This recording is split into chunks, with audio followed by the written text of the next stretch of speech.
Assalamualaikum warahmatullahi wabarakatuh. Perkenalkan, nama saya Muhammad Abdi Abadi Johan. Panjang sekali. Dipanggil Abdi. Sebelum saya lanjut, saya tidak boleh, dan saya tidak mampu berbicara sebelum orang ini berbicara. Kenapa? Keberhasilan saya tidak mungkin lepas dari support dari orang ini. Kalau seandainya beliau tidak ada, saya mungkin tidak bergabung di TNC. Ya. Kalaupun saya bergabung di TNC tanpa orang ini, mungkin saya tidak berhasil. Oleh karena itu, tidak layak saya berbicara sebelum beliau berbicara. Saya sampaikan, berikan mic ini kepada istri saya tercinta, Ibu Haja Nur Habibi. Silakan, Bu.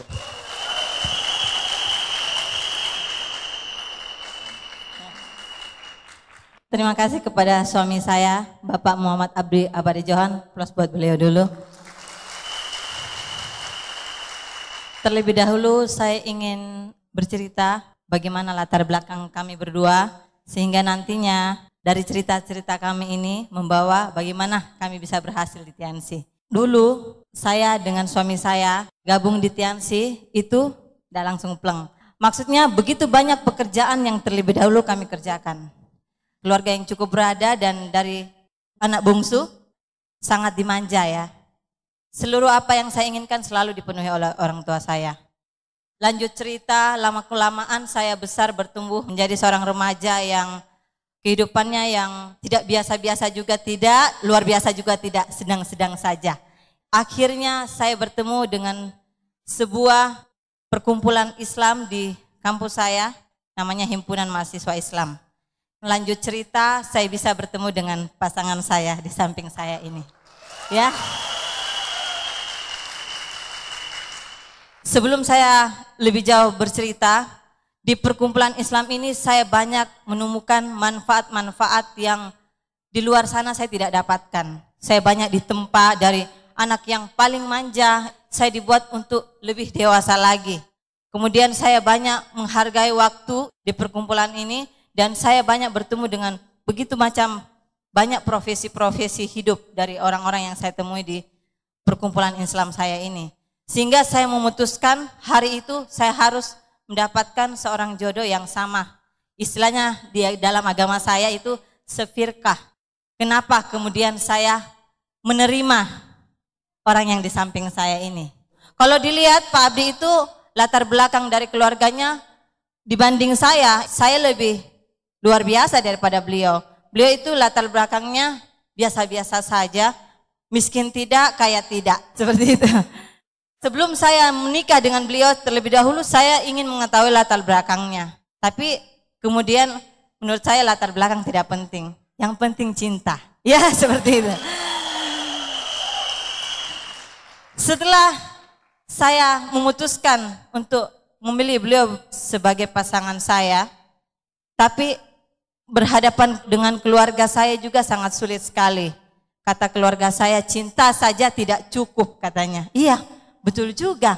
Kalau saya mau makan cinta, cinta itu tidak berbentuk barang kan? Ya, seperti itu. Betul juga kata keluarga saya ini ya.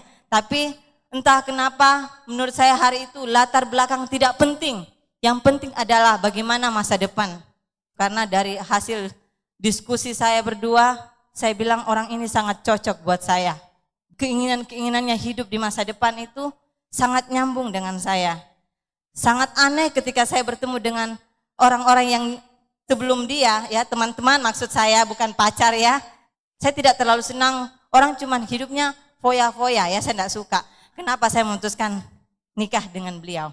Karena masa depannya cerah sekali. Apa dan bagaimana masa depannya sebentar akan beliau ceritakan ya, seperti itu. Setelah kami menikah, kami punya anak 2, sehingga dari anak 2 ini kami bertemu dengan Tiansi. Sebentar beliau yang akan cerita. Dari anak 1 dan kedua ini saya banyak mengalami namanya kehidupan yang naik turun ya. Saya kembali ke masa lalu ya, bahwasanya betul kata keluarga saya, cinta tidak cukup ya. Tentunya saya juga butuh namanya duit. Untuk menghidupi anak saya butuh namanya duit. Saya baru sadar ya, idealisme tidak cukup ya. Maksud saya bukan berarti saya mengebirikan idealisme saya, tapi idealisme tanpa materi tidak akan kita dapatkan. Kami jalan begitu banyak pekerjaan.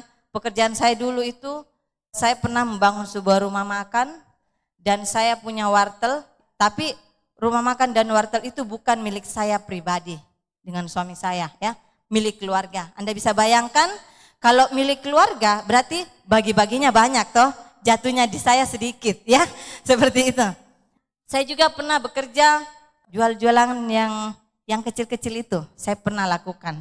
Bahkan kue sampai kacang-kacangan saya pernah lakukan.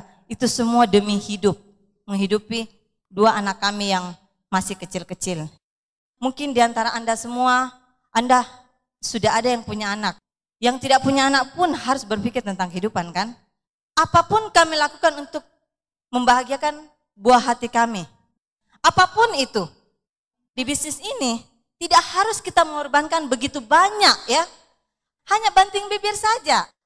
Hanya kita harus rajin saja. Begitu banyak orang di luar sana rajin. Tapi kendaraannya tidak tepat. Rajinnya kita sudah tahu ya, kalau misalnya tukang beca rajin, keluar pagi, bahkan subuh-subuh dia sudah keluar. Pulang malam, tapi hasilnya Anda sudah bisa berhitung. Pengusaha juga rajin, keluarnya pagi, pulang malam, tapi hasilnya Anda sudah tahu ya. Kreditnya banyak di mana-mana. Apa itu yang kita kejar? Kendaraan paling penting. Sampai akhirnya waktu 1 tahun saya buka rumah makan, suami saya juga nyambinya di rumah makan, dia bekerjanya sebagai dosen di salah satu perguruan tinggi ya. Kemudian dia bertemu dengan seorang teman yang mempromosikan sebuah bisnis. Bisnis apa itu? Saya serahkan kepada pasangan saya.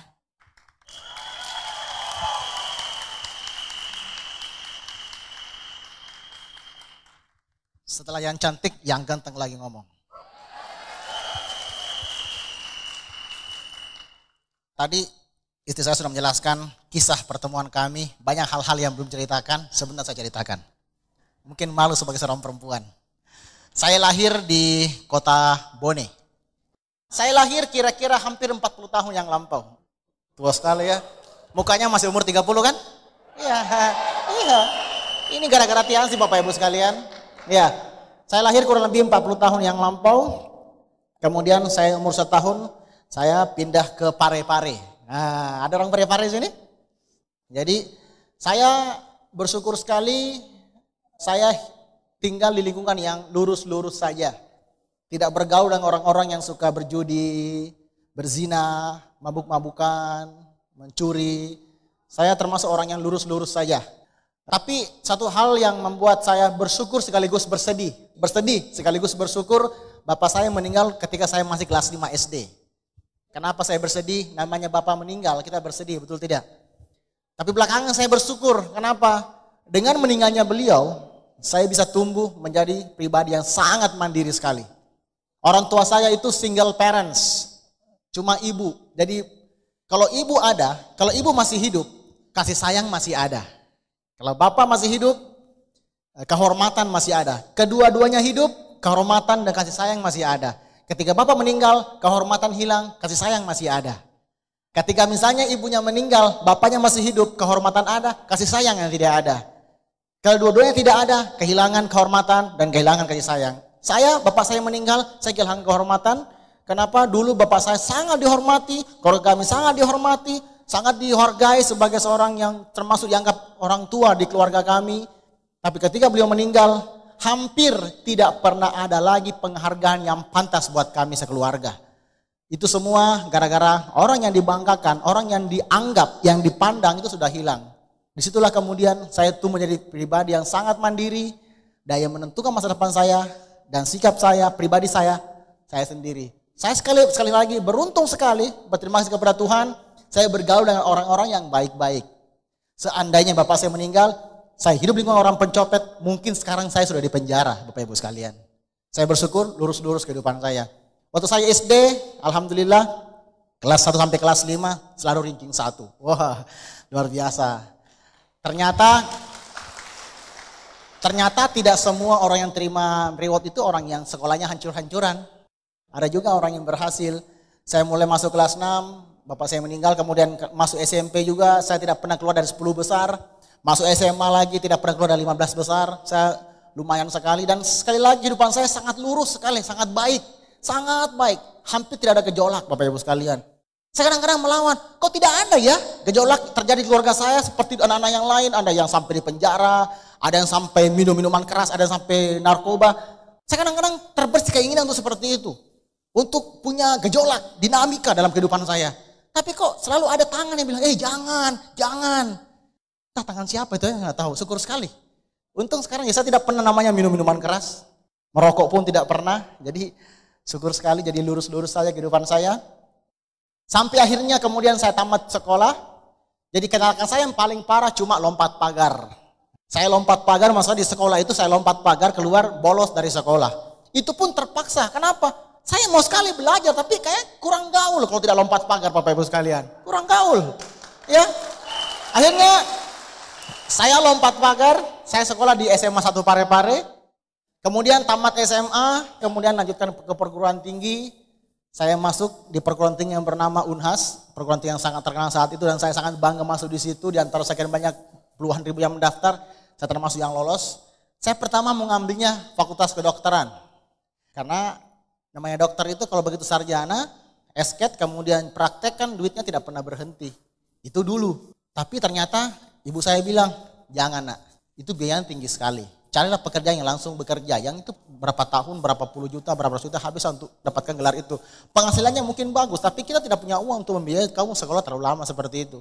Apa yang bagus? Apa yang gampang lah. Saya pikir-pikir, saya di SMA sudah pintar bahasa Inggris. Ya saya ambil lah fakultas bahasa Inggris. Jadi pilihan pertama bahasa Inggris, kedua kedokteran, ketiga pertanian. Lucu sekali pilihan saya. Dan namanya karena saya pintar bahasa Inggris ya lolos lah. Ambil IPC lolos lah masuk perguruan tinggi. Sebagai mahasiswa fakultas bahasa, jurusan bahasa Inggris, kesusastraannya. Dan saya kuliah, ternyata kuliahnya pun lama, sampai 6 tahun.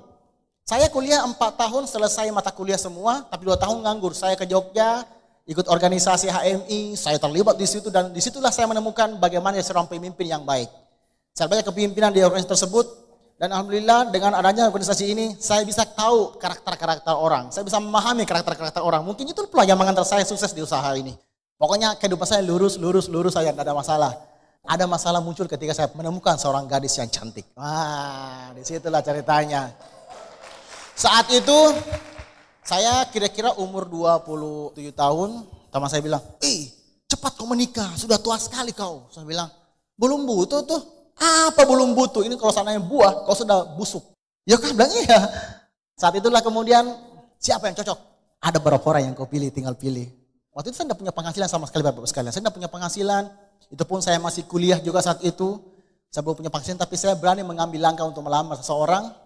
Apa yang saya inginkan? Ada balasannya. Ketika saya tanya kepada istri saya bilang, Bu, kenapa ibu mau dengan saya?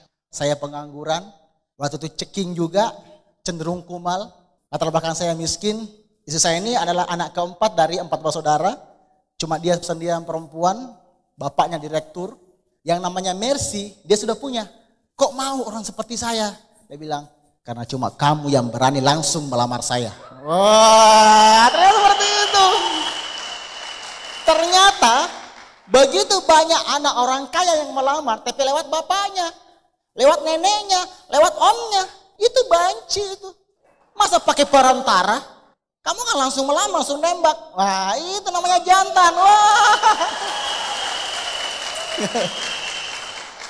Ternyata rahasianya adalah tembak saja. Dari Anda yang di TNC, nggak usah banyak berpikir, tembak saja. Kenapa saya berani nembak? Coba kenapa saya berani nembak? Karena saya percaya diri. Tidak mau? Next. Itu pula lah yang bisa pakai di TNC ketika saya ditolak orang. Next. Akhirnya ada yang mau juga. Ternyata tembakan pertama langsung jadi. Itulah keberhasilan pertama dalam usaha tembak menembak Bapak-Bapak sekalian. Akhirnya saya menikah dengan beliau. Dan satu hal yang membuat saya bisa dengan mudah menerima beliau. Walaupun saya lamar beliau tapi orang tuanya belum tentu mau. Kenapa? Kau masih kasih makan apa anak saya? Kamu kan pengangguran. Saya bilang iya juga ya. Jadi gimana caranya? Akhirnya saya menikah juga. Habis menikah itu Saya tidak punya pekerjaan. Orang tua saya berpikir begini, ini anakku tidak ada kerjaannya ya. Dan selentingan sedengarkan, ternyata suaminya dia itu, anak saya itu pengangguran. Kurang aja biasa saya pengangguran. Akhirnya saya punya trik gimana supaya nampak bekerja. Jadi saya habis salat subuh, tidak tidur, mandi, sarapan, baru pakai lengan panjang, keluar. Wah, ini bilang pergi kerja.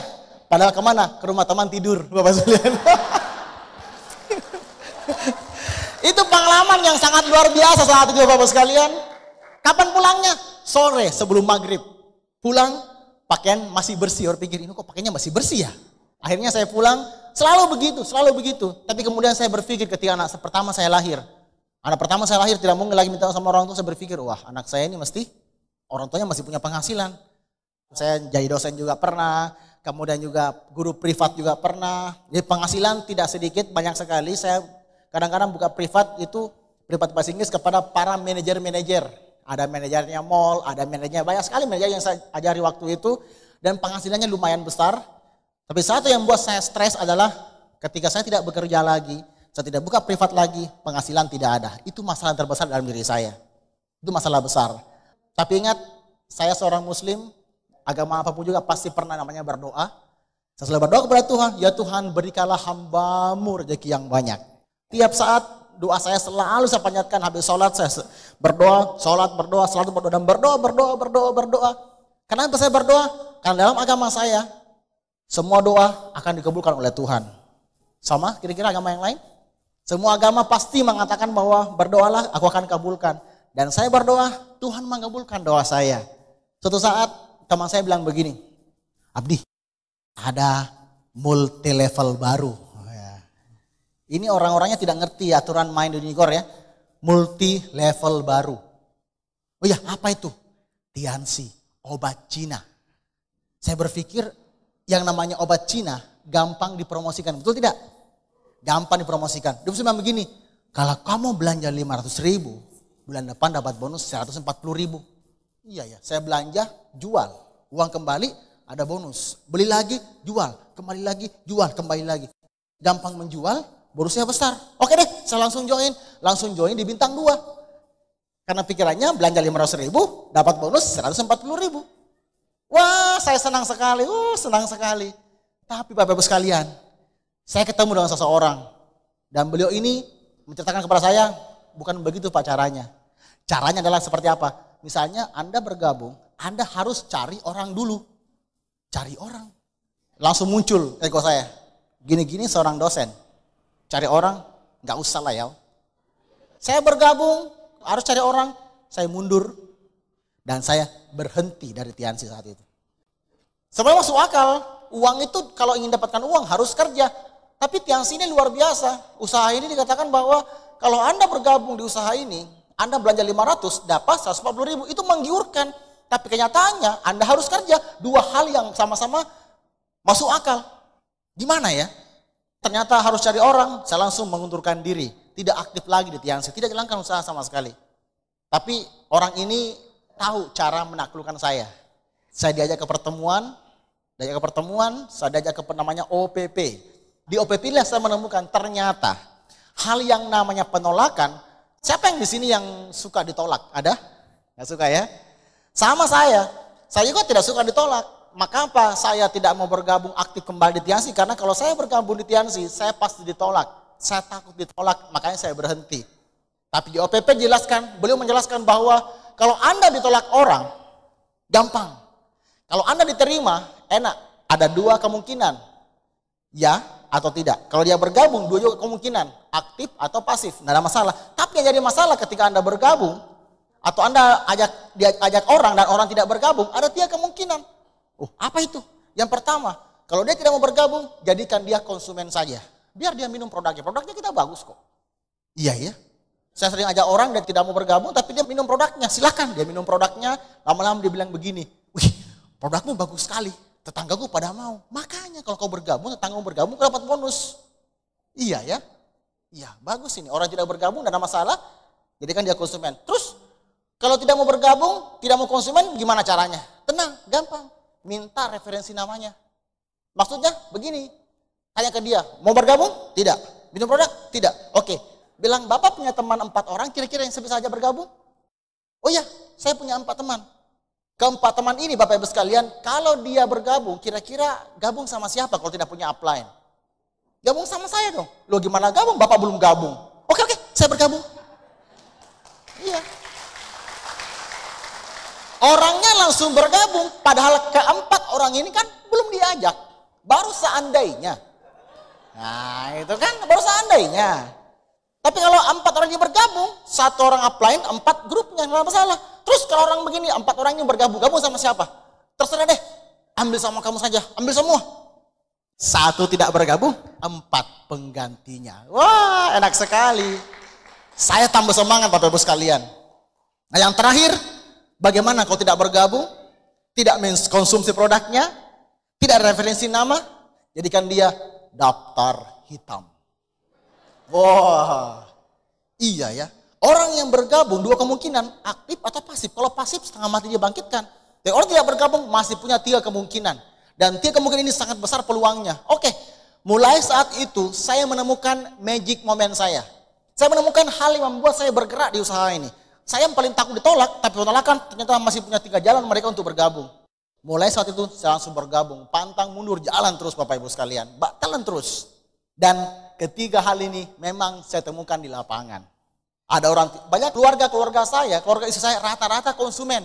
Bergabung pun karena ya tidak enak kalau tidak bergabung, jarang yang jalankan. Bergabung cuma sekedar konsumen saja, itu orang yang pertama. Ada yang kedua, saja bergabung, tidak mau bergabung, referensi nama. Tapi yang ketiga ini, waduh, daftar hitam. Dan saya menemukan sesuatu yang luar biasa di bisnis saya, yang membuat saya bisa mendapatkan mercy saya, gara-gara daftar hitam Bapak Ibu sekalian. Mau tahu ceritanya gimana?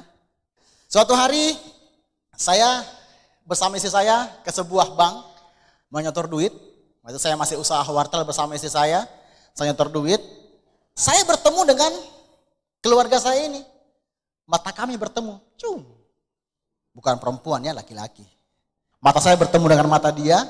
Pas bertemu, apa yang terjadi Bapak Ibu sekalian? Kalau 2 keluarga bertemu, ketemu mata, senyum ya. Halo. Tapi dia buang muka Bapak Ibu sekalian. Dan itu membuat hatiku sakit sekali. Dendam betul saat itu, sakit hati. Anda tahu kira-kira kalau telinga Anda dipotong, dikasih jeruk nipis, dikasih garam, dikasih sambal, kira-kira gimana rasanya? Lebih pedis dari itu, Bapak sekalian. Saya merasakan sakitnya luar biasa. Padahal saya tidak minta, tidak mau prospek, tidak ngapa-ngapain. Cuma kebetulan ketemu mata dan dia buang muka. Sehina itukah diriku? Iya, ingat Bapak sekalian, saya masuk di keluarga istri saya sebagai seorang miskin. Hidup di keluarga dia. Dan keluarga istri saya ini, itu orang kaya, kerja di bank. Artinya saya ini orang miskin, cuek. Emang gue pikirin, buang muka. Sakit sekali hati saya saat itu. Dan wajahnya selalu terbayang. Selalu terbayang. Dan mulai saat itu ada tekad, awas kau. Silakan kamu duluan. Siapa yang paling sukses, itulah yang akan tertawa paling belakangan, Bapak-Ibu sekalian.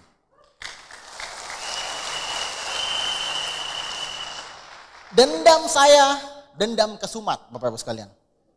Dendam yang sudah berkarat, tajam sekali, dan itu selalu membuncah dalam diri saya, selalu bergejolak dalam diri saya. Dan ketemu Tiansi, yes, ada jalannya. Ada jalannya Bapak-Ibu sekalian. Kenapa? Seandainya saat itu saya juga melamar jadi pegawai bank, pasti kalah sama dia, betul tidak? Saya pakai bahasa, dia sudah manajer mungkin.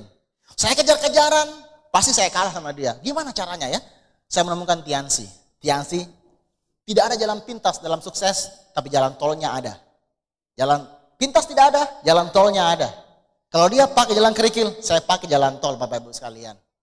Power, kekuatan penolakan dia, buang mukanya dia, selalu terbayang di wajah saya, terbayang di pikiran saya. Saya menjalankan usaha ini, menjalankan usaha ini, prospek, tolak. Prospek lagi, tolak, prospek, tolak.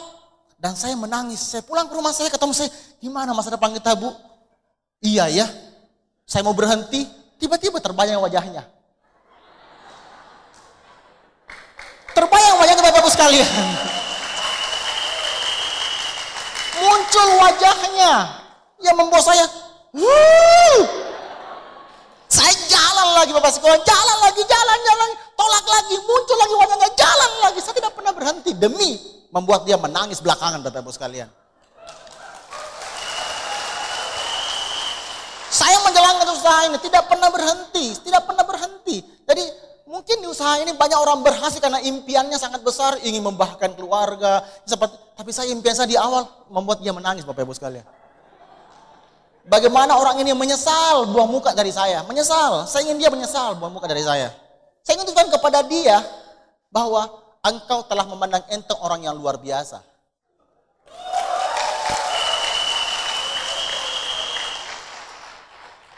Akhirnya Bapak Ibu sekalian, saya mulai menapak sedikit demi sedikit, begitu banyak hambatan di bisnis saya. Ada lagi MLM lain masuk mengganggu bisnis saya tidak peduli. Demi impian saya, bagaimana buat dia menangis, saya tidak pernah berhenti. Saya ke sana kemari, saya ke Palopo, saya kemana, hampir seluruh Indonesia saya datangi semua. Dan semua saya jalankan dengan prinsip, dengan keyakinan bahwa saya pasti bisa bikin nangis dia. Cuma itu impian saya yang paling saat itu. Jadi terbayang terus, setiap saat terbayang wajahnya. Yang jelek itu, terbayang terus. Mukanya orangnya cukup ganteng sih, tapi kenapa di mata saya dia jelek sekali Bapak Ibu sekalian. Selalu teringat wajahnya. Ketika saya presentasi, bintang 8 per bulan 40 juta. Yes, penghasilan dia tidak mungkin sama dengan penghasilan saya. Dan terbayang ketika saya bintang 6, 7 sampai 8 juta per bulan ketika bintang 6. Dan itu penghasilan saya jauh lebih penghasilan dia. Bilang, yes, tapi belum puas Bapak Ibu sekalian, saya belum puas. Saya kayaknya dari kalau dia sudah iris telinga saya, dia belum kasih garam. Jadi kalau saya bintang 6, penghasilan saya lebih tinggi dibanding dia, saya mesti kasih garam dulu supaya lebih pedis lagi ya. Saya belum puas, saya masih ingin balas dendam Bapak Ibu sekalian.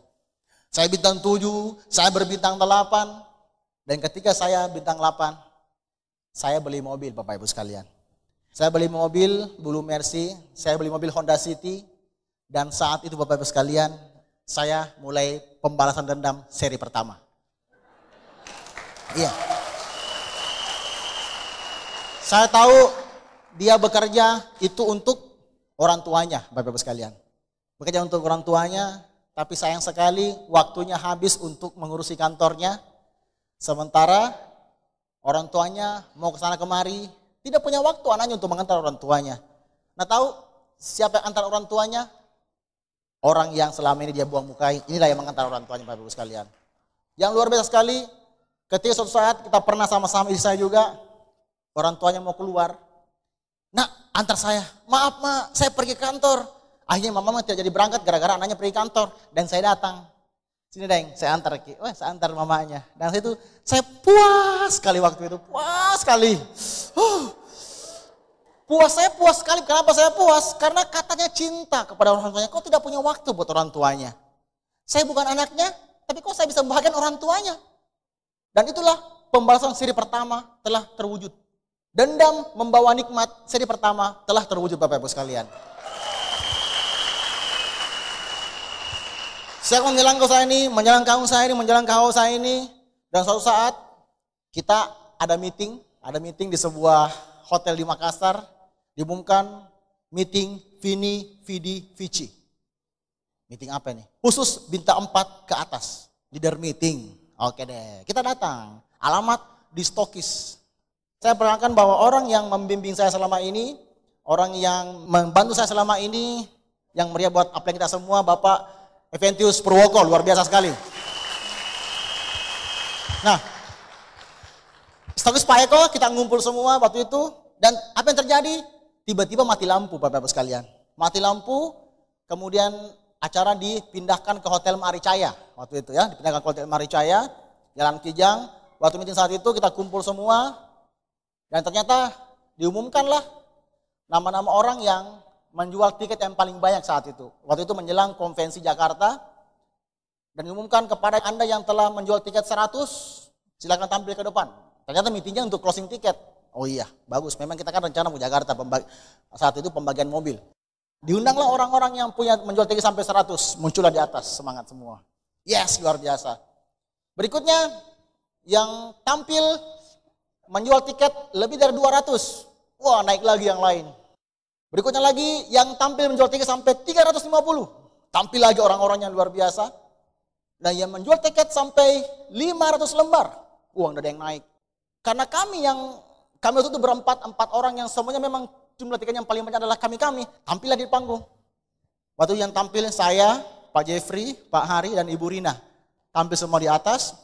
Dan Pak Eko bilang, inilah keempat orang yang telah sukses menjual tiket paling banyak di acara konvensi Jakarta. Kemudian Pak Eko bilang begini, dan di antara 4 orang ini, ada 1 orang yang resmi dinyatakan sebagai penerima Mercy C230. Tepuk tangan semua orang, dan kami berempat gemetaran. Siapa di antara kami yang terima Mercy, Bapak Ibu sekalian? Hanya 1 orang saja yang terima Mercy waktu itu. Waduh, kita merasakan luar biasa. Kenapa?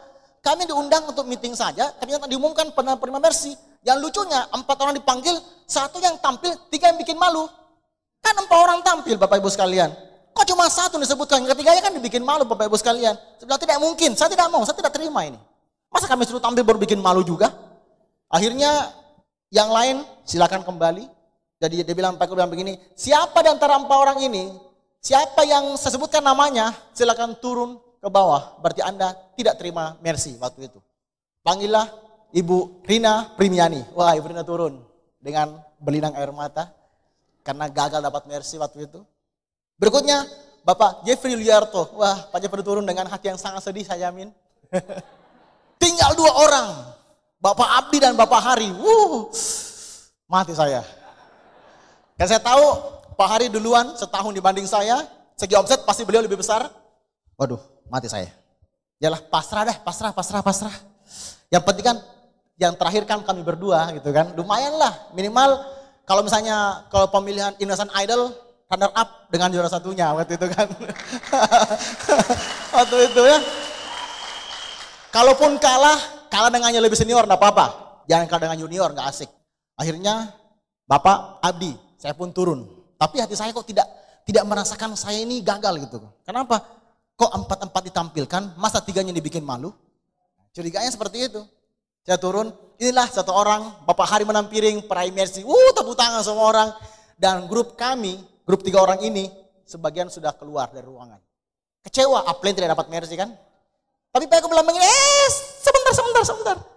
Ternyata ada tambahan 1 orang lagi terima Mercy. Wah, duduk semua, siapa ini? Pikirannya saya. Tadi kan 2 terbesar saya. Yes. Saya pasti, semangat sekali. Bapak Jeffrey Yuliarto. Pak Jeffrey naik, saya. Oh, bukan saya. Pembalasan seri kedua, hampir mantan calon pembalasan maksud saya. Dikit lagi pembalasan dendam, tapi tidak jadi gara-gara Pak Jeffrey yang naik. Sudahlah, wah, keduanya bikin sambutan. Saya senang sekali, banggalah dia. Saya bilang, awas kau. Yang luar biasa, grup saya sudah ada yang sampai ke lantai 1. Sudah pulang semua. Sebentar Bapak Ibu sekalian. 1 orang lagi terima Mercy. Wah, naik kembali semua. Siapa lagi? Ibu Rina dengan saya gemetaran, siapa di antara kami ini? Yang ketiga adalah Bapak Abdi Abadi. Saat itu Bapak Ibu sekalian, saat itu ketika semua nama saya penerima Mercy, siapa wajah yang paling pertama muncul? Muka itu yang muncul, yang jelek itu. Langsung muncul. Awas kau, seri kedua sudah mulai. Pembalasan dendam berikutnya akan semakin kelihatan Bapak Ibu sekalian. Babak kedua dari pembalasan dendam bawa nikmat sudah mulai saat itu. Mulai terbanyak wajahnya. Kau rasakan kau. Thank you atas buang mukamu. Dia bermuka, saya janjinya positif. Terima kasih. Seandainya dia tidak buang muka Bapak Ibu sekalian, mungkin saya masih bintang 5. Tapi karena muka dia yang mengejek itu, membuat saya kemudian tetap semangat sehingga terima Mercy saya Bapak Ibu sekalian.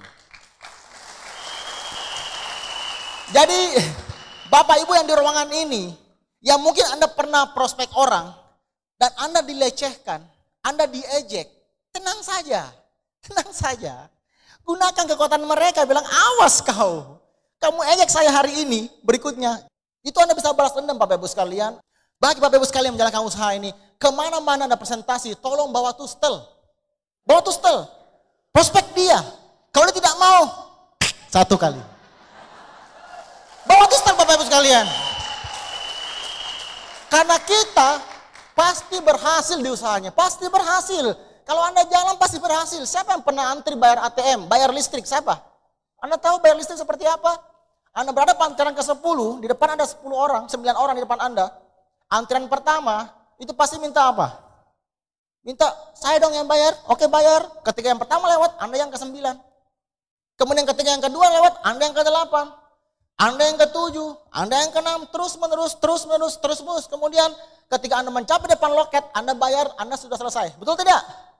Itulah yang terjadi di bisnis ini. Ketika Anda sekarang masih berbintang 3, bintang 1, bintang 2, nah ada artinya di sini. Karena Anda tidak akan dapatkan mes kalau Anda masih bintang 2, bintang 1. Anda berbintang 3, naik bintang 4, naik bintang 5, bintang 6, bintang 7, bintang 8, mercy Bapak Ibu sekalian. Itu akan terjadi. Di usaha ini tidak ada istilah Anda mundur 3, 2, 1, 8, 6, 5, 4, tidak ada. 3, 4, 5, 6, 7, 8 mercy. Semua pasti dapat mercy selama Anda tidak pernah berhenti. Anda pasti dapat mercy Bapak Ibu sekalian. Anda pasti dapat. Makanya ketika Anda prospek orang-orangnya menolak, ambil tustel, trik. Simpan di buku impian, awas kau. Sekarang mungkin Anda menangis di usaha ini. Anda prospek orang Anda menangis. Tapi ingat, pemenang adalah tertawa paling belakangan Bapak Ibu sekalian. Pemenang tertawa paling belakangan. Orang yang menangis sekarang apa-apa, berikutnya kita akan tertawa. Saya pernah prospek orang dan orang mengatakan bahwa Abdi, untuk apa jalankan usaha ini? Usahaku sudah besar. Mobilku sudah 2, tidak perlu lagi jalankan usaha. Saya tidak butuh lagi usaha ini Bapak Ibu sekalian. Tidak apa-apa. Saya bilang begini, bos, kamu tahu enggak prinsip tanam mangga? Kalau Anda tanam mangga, kalau Anda ingin makan mangga, baru tanam mangga, kapan kira-kira berbuahnya dan kapan akan mangganya? Tanam mangga dari sekarang, ketika Anda ingin makan mangga, mangganya sudah berbuah. Jangan nanti mau makan mangga, baru tanam mangga. Salah itu. Kapan makannya kira-kira? Sama usaha ini. Ketika waktumu, ketika uangmu masih banyak, ketika usahamu sedang berkembang, justru karena itu jalankan usaha ini. Karena Anda beli produk gampang, bergabung gampang, mau kemana-mana gampang, uang sudah ada. Jangan nanti kamu bangkrut, baru bilang, friend, gimana tiansinya? Masih jalan tidak? Itu yang banyak terjadi Bapak Ibu sekalian. Nanti dia punya masalah, baru mencari solusinya. Buat solusi sekarang sebelum ada masalah muncul. Ada masalah pasti muncul Bapak Ibu sekalian. Saya paling sering prospek orang jawabannya apa? Saya tidak punya uang. Pernah menemukan seperti itu? Saya tidak punya uang. Jawaban saya apa? Justru karena itu tidak punya uang. Ayo sama-sama cari uang. Ini bisnis buang uang atau kasih masuk uang? Ini buang-buang uang atau masukkan uang? Masukkan uang. Sekarang orang tidak punya uang, mau enggak masukkan uang? Inilah saatnya. Inilah yang paling tepat. Ini bisnis yang paling tepat. Ingat, tidak ada jalan pintas untuk sukses, tapi jalan tolnya pasti ada. Inilah usaha ini Bapak Ibu sekalian. Saya punya beberapa, saya sekarang sudah bronze lion, mudah-mudahan tidak lama lagi. Inilah tampilan saya terakhir kalinya di VS Palopo sebagai seorang bronze lion. Saya punya beberapa kaki yang sudah siap untuk juga sebagai seorang bintang 8. Bintang 8 pertama saya itu putra asli Palopo Bapak Ibu sekalian. Saya pertama kali kenal beliau, sudah pernah dulu sama-sama aktif di HMI, tapi saya menemukan beliau itu tidak sengaja. Saya pertama kenal dengan seorang, ketika seorang saya prospek orang ini berbisnis komputer, saya prospek dia, dan jawabannya apa? Abdi, komputer sudah cukup, Fiansi, sorry. Ini bisnis orang pengangguran, bisnis kecil-kecilan, ini bisnis besar, komputer. Oke, waktu itu saya masih belum terlalu pintar ngomongnya, saya cuma bilang oke lah, siapa kira-kira teman yang bisa kita prospek? Saya pakai cara kedua tadi ya. Cara kedua, minta daftar temannya. Oh ada, yang di sana. Di Makassar itu ada teman kita, itu sudah puluhan juta hilang di MLM sebelumnya. Prospek dia. Saya prospek lah dia. Pas prospek dia langsung bilang, oh oke Kanda, saya langsung bergabung. Dia bergabung saat itu. Dan sekarang sudah berbintang 8, aplaus buat Bapak Andi Etong. Berikutnya, Saya juga punya grup yang lain, ini juga orang yang luar biasa. Beliau sekarang ada di host kapal di Bone. Orang ini dari dulu sampai sekarang itu stabil terus. Dia jalan sendiri, tanpa dibantu, tanpa dibimbing. Dia bagaikan anak ayam kehilangan induk. Saya bersuruh ketemu juga dan ketemu beliau. Saya cuma bimbing beliau, dengar informasi, datang sebagai tamu di Grand OPP. Dan sekarang juga beliau sudah berbintang 8. Aplaus yang meriah buat Bapak Arsad Fadlan yang di Bone. Kemudian bintang lama saya berikutnya juga adalah seorang yang sangat luar biasa. Beliau seorang ibu rumah tangga. Beliau ini pertama menjalankan usaha ini juga dibantu oleh suaminya. Tapi setelah beberapa bulan jalan sendiri dan sampai sekarang tidak pernah juga saya bantu lagi jalankan semua usaha sendiri-sendirian juga.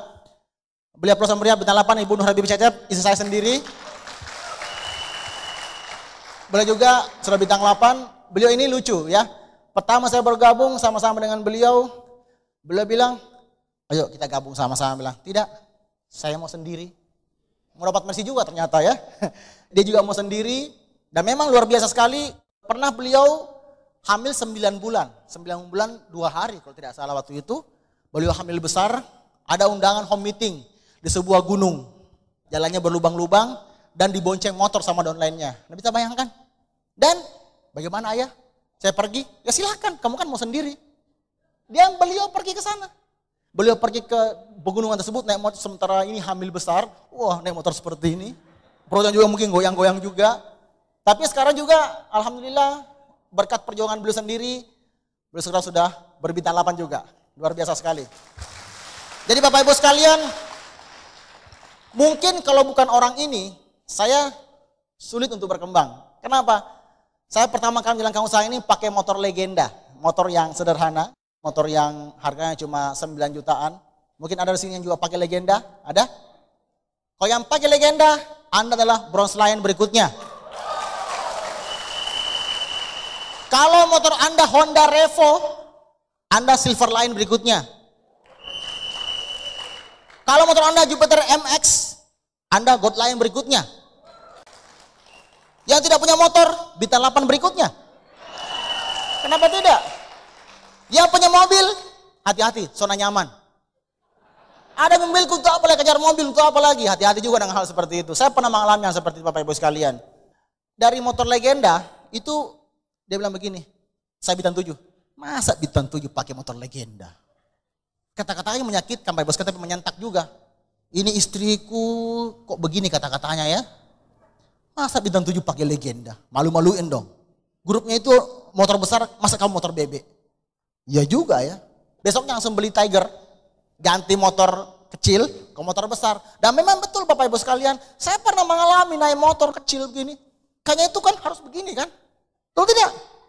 Kalau naik motor kan mestinya begini. Karena itu motor bebek, motor perempuan Bapak Ibu sekalian. Maaf saja. Kenapa di depannya kosong? Supaya Anda bisa menjepit seperti ini kan? Iya.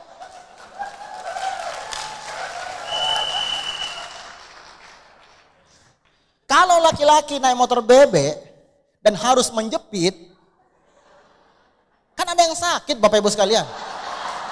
Iya. Makanya yang namanya pengusaha motor tahu kalau motor laki-laki harus ada tangki di depan supaya naiknya begini. Kan lebar, itu kan? Iya. Yang lucu laki-laki begini. Sakit lah.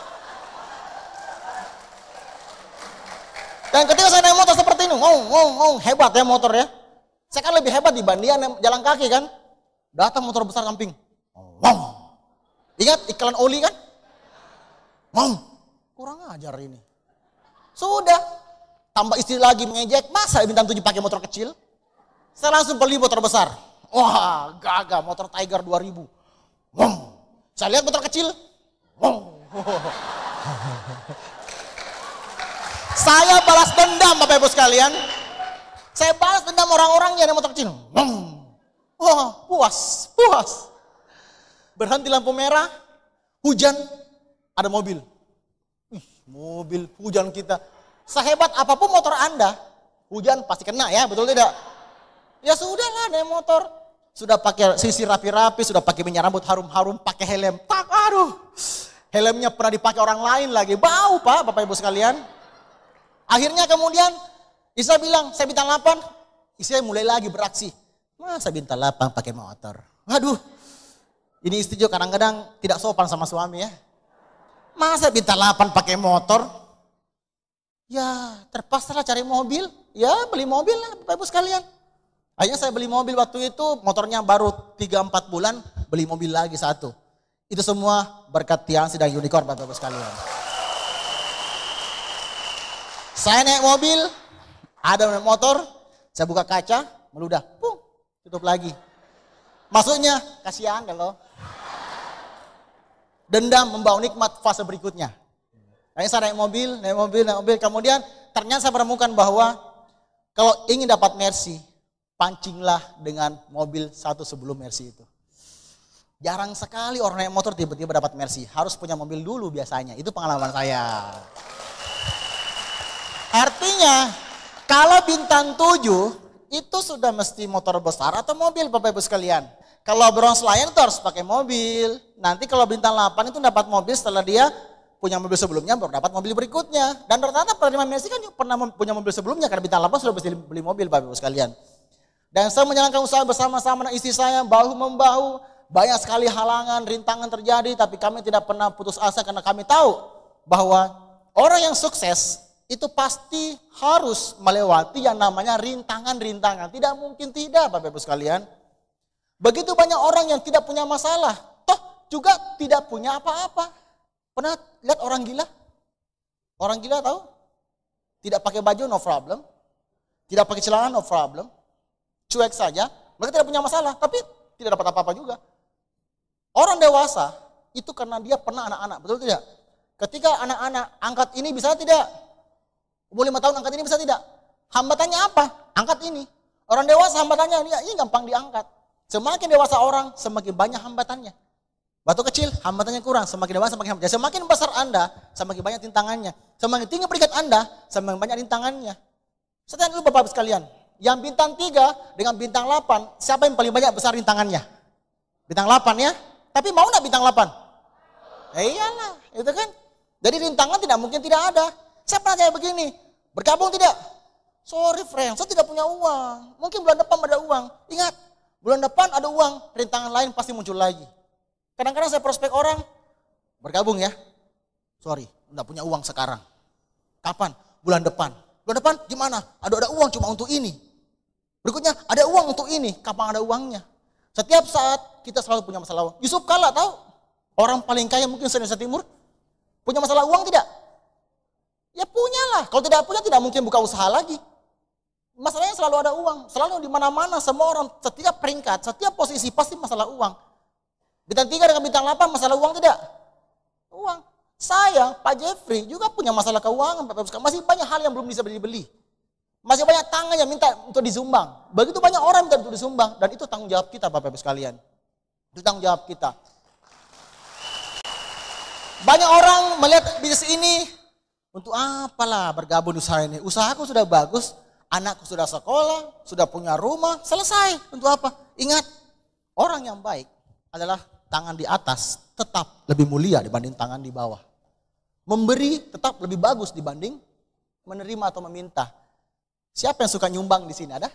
Suka nyumbang orang? Siapa yang suka disumbang? Enakan mana? Nyumbang orang atau disumbang orang? Orang disumbang berarti kekurangan, orang nyumbang pasti kelebihan, betul tidak? Anda mau kelebihan atau kekurangan? Iya, kalau Anda mau kelebihan, tidak ada jalan pintas, jalan tol, itu latihan sih Bapak Ibu sekalian. Saya perlihatkan beberapa klip, Bapak Ibu sekalian silakan. Ini adalah motor kedua saya. Motor pertama tadi, yang motor perempuan itu sudah saya jual karena saya laki-laki bukan perempuan. Saya lepas saja. Kasih orang yang perempuan yang lebih membutuhkan. Saya beli motor laki-laki karena apa? Sakit kalau terjepit Bapak Ibu sekalian. Ya, jadi makanya saya beli yang motor besar. Saya beli motor ini juga hasil ledekan dari istri saya. Dia bilang, masa bintang 7 pakai motor kecil? Ya sudahlah, beli motor ini. Inilah mobil pertama saya. Mobil yang saya 100%, 101% dari Tiansi Bapak Ibu sekalian. Saya sangat bangga memiliki mobil ini. Bukan karena mobilnya, tapi saya ingin tunjukkan kepada keluarga istri saya bahwa istri saya tidak salah pilih calon suami, Bapak Ibu sekalian. Bapak Ibu sekarang yang di ruangan ini yang mungkin punya istri yang dulu ketika menikah, kata-katanya apa? Dia bilang begini, istriku, kulamar kau dengan intan berlian dalam kurung utang, gitu kan? Dan mungkin saja utang Anda sampai sekarang belum terbayar. Mungkin lewat usaha ini Anda bisa membayar utang-utang Anda kepada istri Anda, Bapak-Bapak sekalian. Anda bisa membayar janji-janji manis Anda kepada istri Anda. Gombal-gombal Anda ketika Anda melamar dulu istri Anda. Janji manis-manis ketika menikah. Ketika sebelum menikah dia bilang begini. Aduh sayang, kenapa jatuh ya? Aduh sakit ya? Mau plaster, mau dia segala macam. Pas sudah menikah jatuh. Matamu taruh di mana? Gitu kan. Banyak sekali orang seperti itu, Bapak-Bapak sekalian. Janji manis, sayang. Kalau kita menikah nanti, mobil apa kau pilih? Pilih, tapi jangan sekarang. Pilih gambarnya dulu. Sudah menikah, kau pilih apa lagi? Sudah itu. Ini motor saya belum selesai dicicil, minta lagi mobil. Itu banyak masalah terjadi. Tapi ketika Anda sudah menikah nantinya, dan sudah bilangkan Tiansi, ini gampang Bapak-Ibu sekalian. Ini mobil murahan. Ini cuma 160 jutaan, murah sekali Bapak Ibu sekalian. Untuk orang Tiansi sangat murah sekali. Bukan mobilnya, tapi minimal Anda tahu bahwa kalau Anda naik motor kena hujan kan sakit Bapak Ibu sekalian. Ya kalau hujan naik mobil ini, aduh, bisa tidur di belakang mobil. Ketika ada angin tetap jalan, ada hujan tetap aman. Kalau naik motor, kasihan anaknya sakit. Bukan masalah motornya, tapi cinta tidak Anda kepada anak Anda. Saya menjalankan usaha ini banyak masalah. Mengundang ke pertemuan, tidak ada yang hadir. Nah lihat. Ini tempat di mana? Ini di Palu, di desa Palolo. Kira-kira 60 km dari kota Palu. Yang sangat terpencil, listriknya pakai genset. Kadang-kadang kita nyalakan laptop, LCD, genset tidak bisa. Terpaksa pakai papan tulis. Yang hadir cuma 2 orang. Tidak apa-apa, saya jalani demi impian dan masa depan saya, Bapak Ibu sekalian.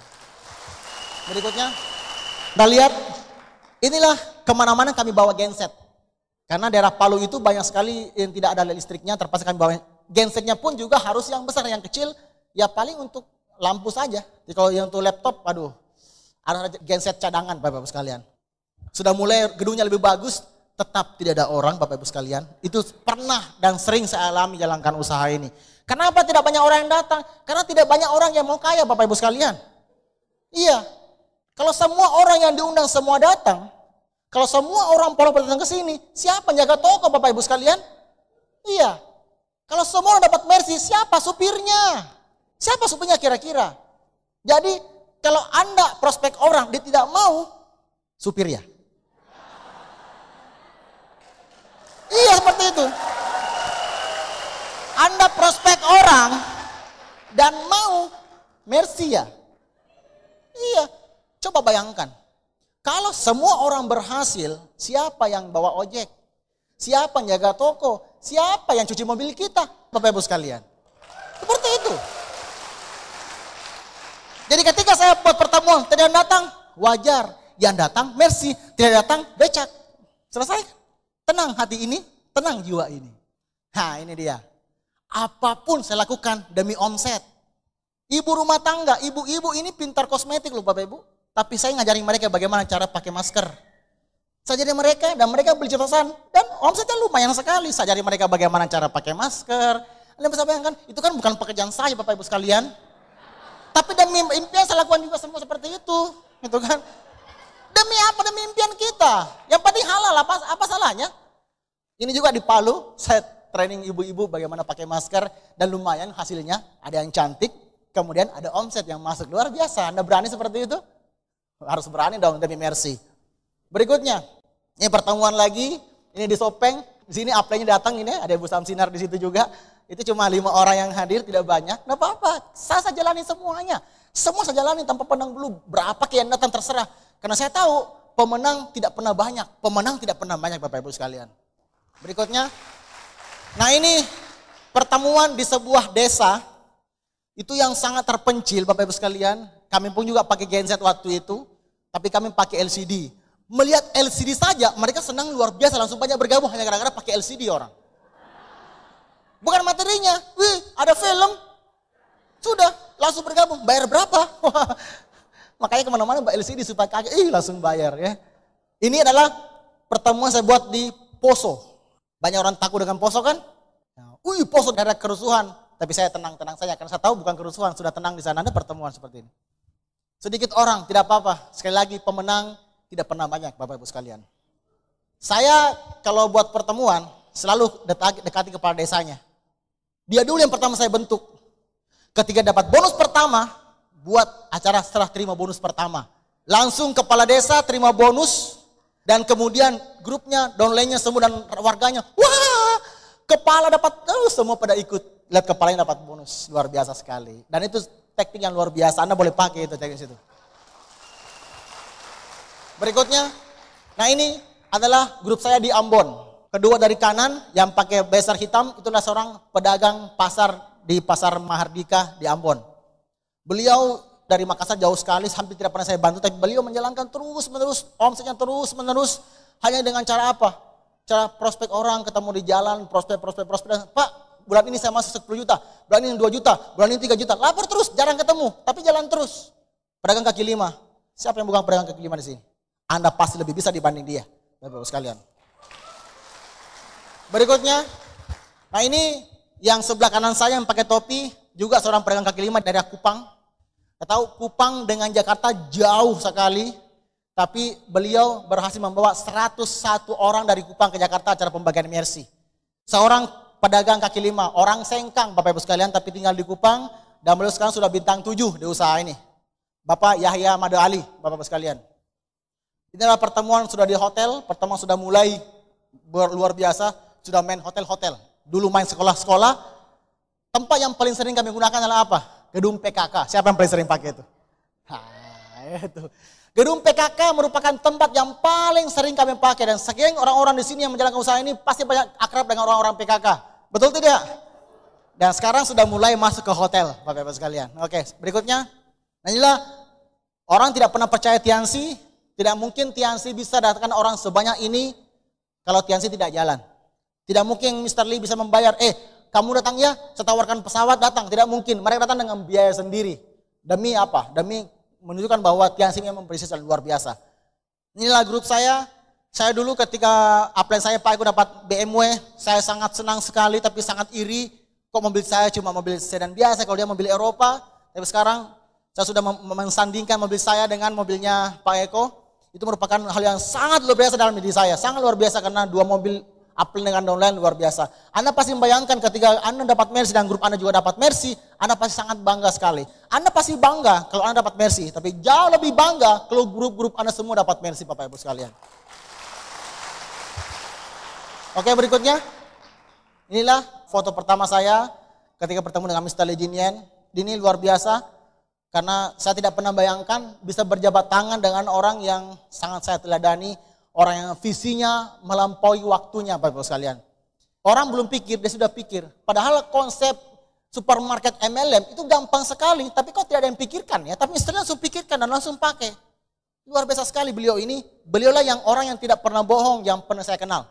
Sekali mengatakan A, itu pasti A.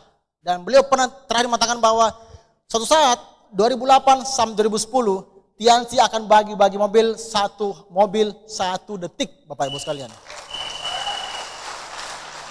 Oke, berikutnya, ini adalah ponakan istri saya. Anak ini sebenarnya, kata dokter, itu tidak mungkin lagi bisa bertahan 6 bulan, pasti meninggal. Karena dia lahir cuma 8 ons, kecil sekali. Dan dokter bilang ini tidak mungkin lahir, cuma ya kita berusaha saja. Dia tiap minggu harus disuntik hormon supaya pertumbuhannya bisa besar. Tapi lewat usaha ini, lewat produk Tiansi, sekarang sudah berumur 5 tahun, sudah sehat, sudah sekolah. Dan semua itu saya sangat senang sekali. Tiansi ini bukan cuma bagi-bagi uang, tapi bagaimana membuat bahagia orang-orang yang kita cintai, Bapak-Ibu sekalian. Berikutnya, inilah rumah pertama saya yang saya beli dari Tiansi. Rumah ini adalah rumah yang saya beli 6 bulan yang lalu. Sekarang belum saya tempati karena masih banyak perlu renovasi, karena saya belum puas dengan isinya. Saya perbaiki. Saya foto ini sebelum saya ke sini. Perlihatkan kepada Anda bahwa dengan usaha ini pun Anda bisa dapatkan mobil seperti itu dalam waktu yang tidak terlalu lama. Anda bisa dapatkan seperti itu. Bapak sekalian, inilah Dan rumah ini saya persembahkan sekali lagi buat istri saya tercinta, Ibu Haja Nur Habibi. Karena kalau laki-laki itu sukanya mobil, perempuan sukanya rumah, gitu kan? Dan rumah ini nanti akan persembahkan kepada istri saya. Jadi suami-suami, tunjukkan bahwa Anda laki-laki yang sebenarnya.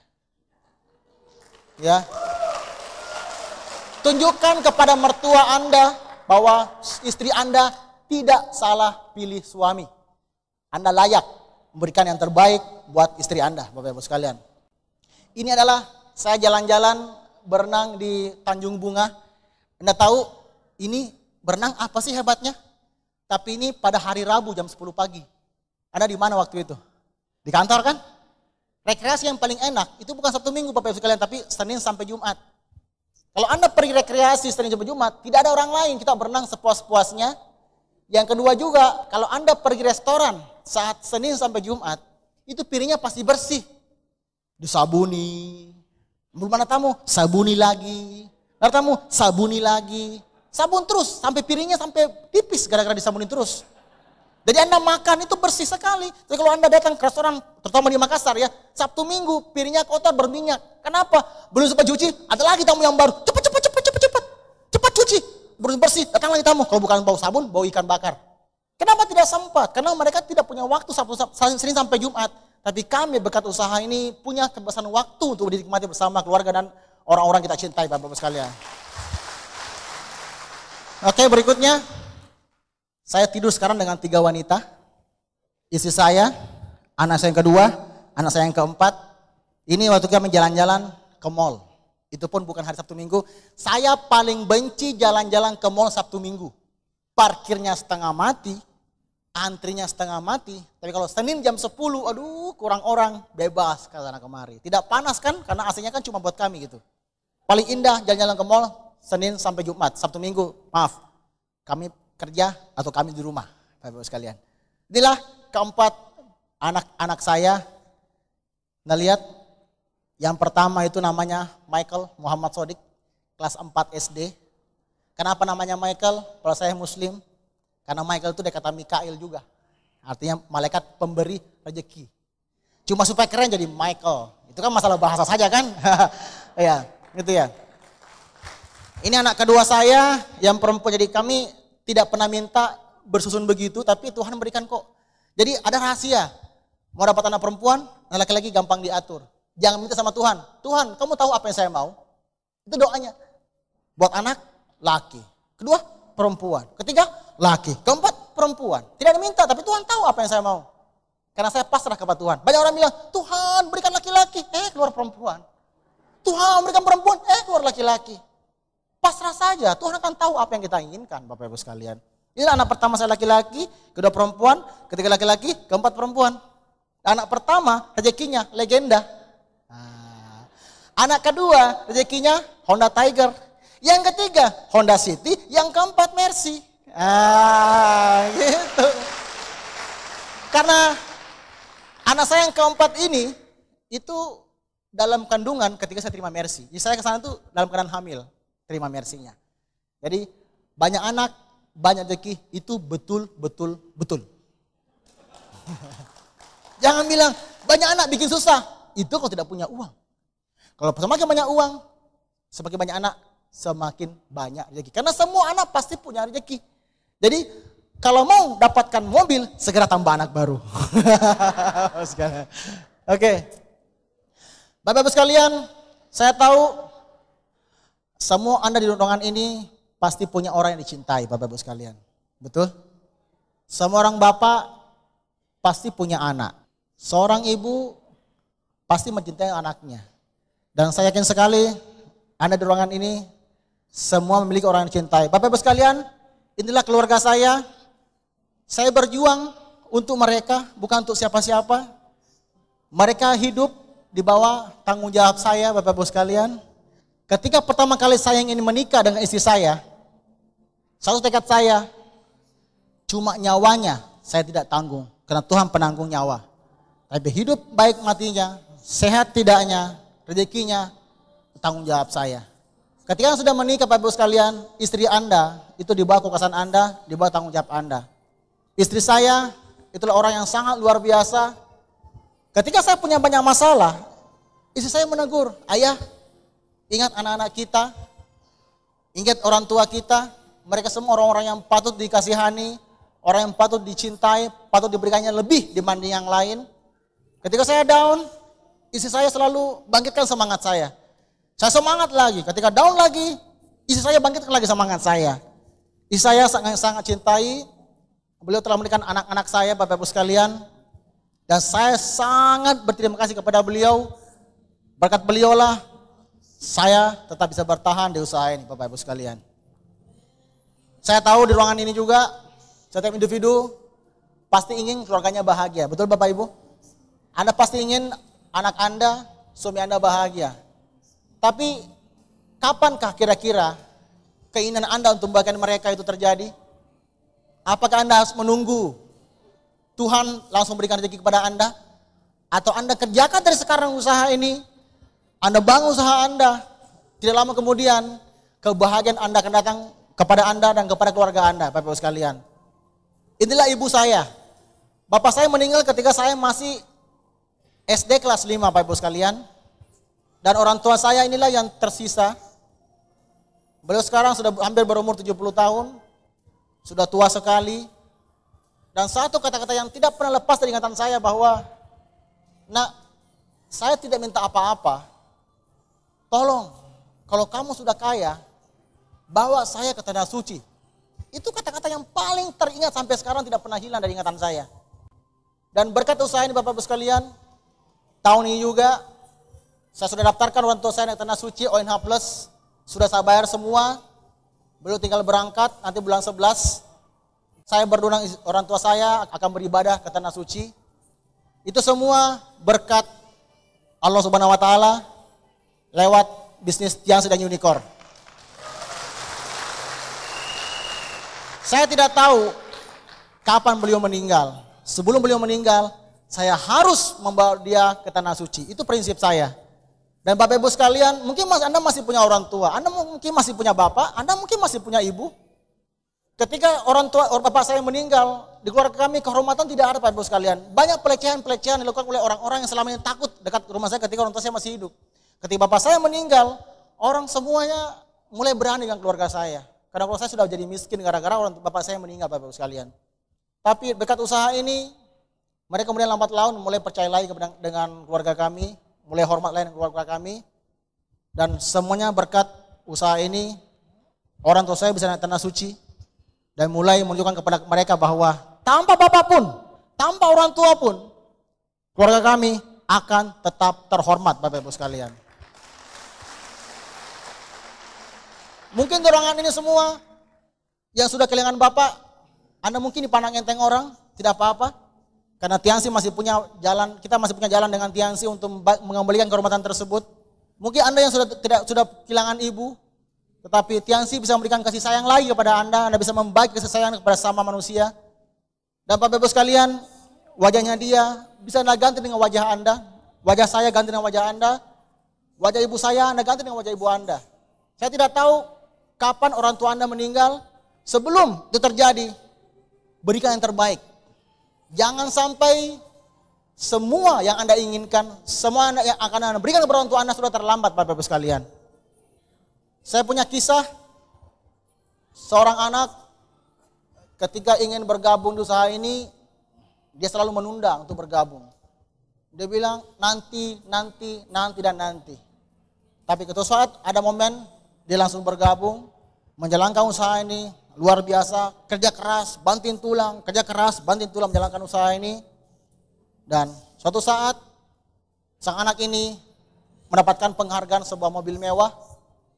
Dengan posisi seorang bronze lion, dia punya penghasilan yang begitu besar, dengan mobil mewahnya, dengan rumah mewahnya. Dan teringat, orang tua di kampung masih ada. Dia kemudian ke supermarket, dia pergi ke toko besar, beli segala macam hadiah buat ibunya. Dia beli macam-macam hadiah, dia masukkan ke mobilnya, dengan bersiul-siul, dengan senang hati, dengan berbangga hati, dia pulang dengan mersinya, pulang ke kampung, dan harapan orang tuanya akan senang, karena anaknya telah berhasil Bapak Ibu sekalian. Dengan senang hati dia balap mobilnya sampai ke kampung. Ketika masuk pintu gerbang kampung, dia melihat ada bendera putih berkibar di depan rumah. Dan dia bilang, memang, om saya memang sakit. Apakah om saya sudah meninggal? Dia jalan mobilnya pelan-pelan, mobil mesinnya pelan-pelan pakai depan rumah. Dengan pelan dia turun dari mobil, dia berjalan selangkah demi selangkah, sampailah dia ke depan pintu rumah, dan dia buka pintu, dan begitu banyak orang di dalam, dan mata mereka, mata orang tersebut memandang dengan sadis ke wajah sang anak tersebut. Matanya membelalak merah melihat anak tersebut datang. Ada apa? Dan ketika dia masuk dalam ruangan, dia melihat ada sekujur tubuh terbaring dalam kain kafan. Siapa ini? Kata dia. Semua orang terdiam, semua kepala menunduk. Dan ketika dia buka wajah dari orang yang tertutup mukanya, kelihatanlah wajah ibunya yang keriput, Bapak Ibu sekalian. Ibunya telah pergi sebelum menikmati kebahagiaan yang telah dihasilkan oleh dia. Kisah ini adalah kisah yang saya cuma terka-terka, yang saya cuma reka-reka saja. Saya buat cerita yang tidak sebenarnya. Tapi kalau Anda menunda, Anda membuang-buang waktu menjalankan usaha ini, saya tidak tahu kira-kira kapan orang tua Anda sudah meninggal. Kapan orang tua yang dicintai itu pergi meninggalkan Anda. Dan kalau Anda menunda, jangan sampai hal ini terjadi dengan Anda semua, Bapak Ibu sekalian. Sekarang, kesempatan terakhir Bapak Ibu sekalian, besok tidak ada Bapak Ibu sekalian. Yang ada adalah hari ini, besok tidak ada. Anda mengambil keputusan hari ini atau tidak, semua kembali kepada Anda. Kalau Anda bergabung di usaha ini, tangisan Anda adalah tangisan kami. Anda bergabung usaha ini, senyum Anda adalah senyum kami. Anda tinggalkan usaha ini, tidak bergabung, terserah Anda. Karena kami masih memiliki orang-orang yang kami cintai, Bapak Ibu sekalian. Kami masih memiliki orang-orang yang kami cintai dan kami akan terus berjuang dengan atau tanpa Anda. Kami terus berjuang demi masa depan orang-orang yang kami cintai. Bapak Ibu sekalian, sore hari ini jangan sampai yang di ruangan yang pernah berdoa kepada Tuhan, Tuhan berikanlah hamba rezeki yang banyak. Dan sore hari ini Tuhan telah menjawab doa Anda dan Anda telah mau mendengarkan doa tersebut. Dan pastikan hari ini merupakan jawaban dari doa-doa Anda selama ini. Selamat sore, assalamualaikum warahmatullahi wabarakatuh. Selamat berjuang.